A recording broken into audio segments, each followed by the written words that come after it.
You've likely come across countless quick fixes, gadgets, and miracle cures online, including the so-called penis rings that promise to restore your performance and satisfaction in the bedroom.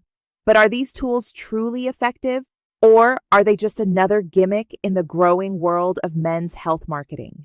In this video, as a medical professional with years of experience helping men reclaim their confidence and vitality, I'm going to give you the unfiltered truth about penile rings.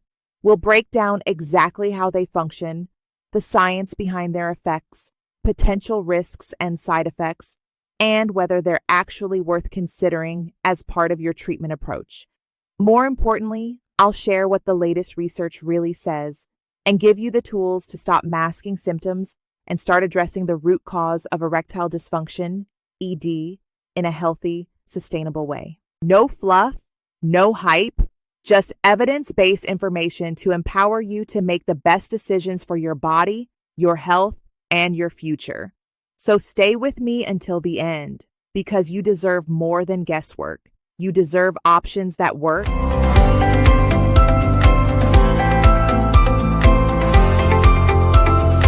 After carefully reviewing available medical literature, published studies, and user feedback, I'm going to address whether these devices are truly effective, what potential risks they pose, and how they can be used responsibly and safely.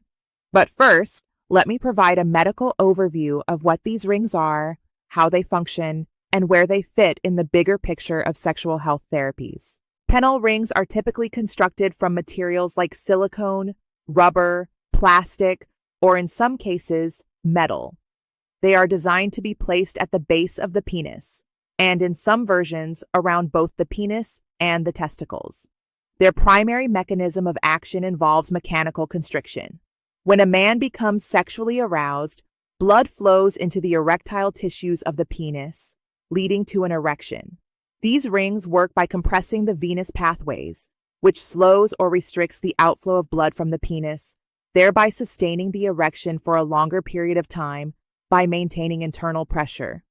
Many users report that when used correctly, these rings can lead to firmer, longer-lasting erections, and some even claim that they help delay ejaculation, which can extend the duration of sexual activity. These reported benefits stem from the prolonged engorgement of the erectile tissue and the increased sensitivity that elevated pressure can sometimes stimulate. However, it's critical to understand that penile constriction rings do not address the underlying causes of erectile dysfunction. They do not stimulate arousal, improve blood flow, enhance nitric oxide synthesis, or correct hormonal or neurovascular dysfunction, the main culprits behind ED. At best, they provide temporary and mechanical support to sustain an erection, primarily useful in cases of mild erectile dysfunction or for supplemental use during intercourse. But despite their simplicity, they carry significant risks if not used as directed. So let's explore the medical safety guidelines for their usage and the potential complications that all men, especially those with underlying health conditions, need to be aware of. First, because penile rings restrict blood flow, they should never be worn for more than 30 minutes at a time. Extended usage can lead to pain, numbing, bruising, or more dangerously, a condition called priapism, a prolonged erection lasting more than 4 hours that is not related to sexual stimulation. This is a genuine medical emergency. If untreated, priapism can lead to irreversible vascular and tissue damage, resulting in permanent erectile dysfunction. Second, from a clinical perspective, adjustable or soft silicone rings are generally recommended over non-flexible or rigid models. These can be removed quickly and safely, especially in the event of discomfort or an early warning sign of circulatory compromise. Rigid rings made of metal, or those that are improperly sized, can become dangerously constrictive, and removal may even require surgical intervention if they impair both venous and arterial flow. Third, if you notice symptoms like pain, numbness, burning sensations, tingling, or skin discoloration, especially if the skin turns blue or purple, the ring must be removed immediately.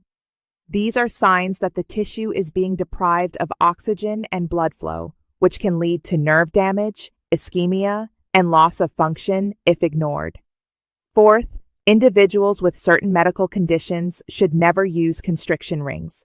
This includes men with sickle cell disease, blood clotting disorders, peripheral vascular disease, or those who are on anticoagulant medication, blood thinners. In such cases, restricting blood flow increases the risk of clot formation or vascular occlusion, potentially leading to life-threatening consequences including thrombosis. Fifth, for both comfort and safety, only water-based lubricants should be used during application and removal of the ring. Oil-based lubricants, such as petroleum jelly or coconut oil, can degrade common ring materials, especially latex or silicone, and may cause skin irritation or device malfunction. Now, let's turn to the scientific evidence surrounding these devices. A study published in the Journal of Sexual Medicine sought to evaluate whether penile constriction rings could be a standalone treatment for erectile dysfunction. Researchers observed that while these rings were modestly effective at maintaining an erection for men with mild ED, they were not effective in achieving an erection on their own. In other words, if a man is unable to attain an erection without assistance, the ring will not induce one. Furthermore, the study emphasized that penile rings do not match the effectiveness of more robust treatment modalities, such as oral phosphodiesterase inhibitors like sildenafil, Viagra, vacuum erection devices, commonly referred to as penis pumps, or newer therapies such as low-intensity shockwave therapy and hormonal optimization. To summarize, while penile constriction rings can be a useful adjunct in the treatment of mild erectile dysfunction, especially to help sustain an erection during intercourse, they are not a cure. They do not replace evidence-based treatments that target the physiological and biochemical causes of ED. So, although they're not a scam and certainly have a role when used judiciously, their effectiveness is limited primarily to maintenance, not initiation of erection. In clinical practice, I sometimes recommend these devices to patients as part of a comprehensive management plan, often in combination with other therapies. If you're seeking longer-term improvement and want to address the root cause of erection difficulties, whether it's vascular, hormonal, psychological, neurological, or endothelial in origin, it's best to consider a personalized, evidence-based approach. Remember, temporary tools like penile rings might offer quick assistance, but lasting improvement starts when you address why ED is happening in the first place. Your health, your intimacy, and your confidence are worth more than patchwork solutions. If you're ready to step beyond generic fixes and start reclaiming full control over your sexual health, I invite you to take that first step with me. You are not alone, and your current condition doesn't define your future. With the right guidance, support, and strategy, real change is possible. Let's make it happen together. If you found this video valuable, do me a favor. Like, subscribe, and share it with someone who might need this information. Until next time, stay informed, stay empowered, and stay confident in the journey ahead.